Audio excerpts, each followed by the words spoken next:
Bleaching is a process used to brighten your own natural teeth without any complications. No removal, cutting, or etching of your dental enamel takes place.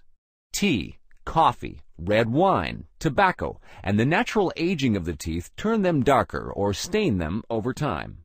A professional brightening is performed with the aid of active oxygen, which decolorizes the distracting color pigments present in the tooth. In the upper part of the image, you can see the yellowish tooth color prior to the bleaching process. Below, you see the patient after bleaching. First, the gums are covered with a special rubber compound. This is done in order to protect them from the bleaching agent.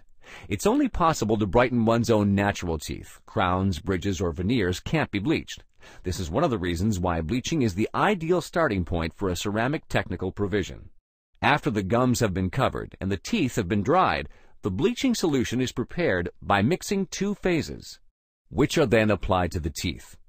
Before the bleaching process is started, it's imperative that the dentist perform a check of the teeth and fillings, and, if necessary, a replacement of the fillings, or a professional cleaning.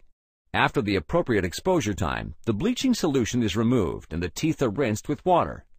At this time, the gum protection is removed as well. A professional tooth bleaching may be performed safely every 2 years. Your teeth are just as individual as you are. As you can see in these images, there's no doubt they will become brighter. How much lighter depends on your teeth's base color. Depending on the degree of discoloration, a brightening of about 1 to 14 degrees is possible. The result usually lasts for 1 to 3 years or longer, depending on your own good dental care, as well as regular professional oral hygiene. In cases of heavy consumption of discoloring substances, such as alcohol, nicotine, red juices, tea, coffee, cola, red wine, mustard, or ketchup, as well as poor oral hygiene, the result will not last as long. The risks of bleaching are insignificant at best.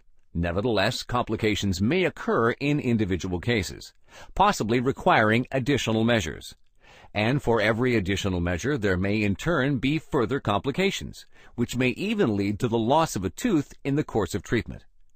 At this point in our discussion, we will only deal with the specific complications encountered in bleaching. These complications are, for instance, sensitive tooth necks, for example in the case of a careless application of the bleaching substance. Toothache, perhaps in the case of leaky fillings. Spotty teeth, which could result from the incomplete covering of the tooth with the bleaching gel. However, all of these complications can be prevented with careful work.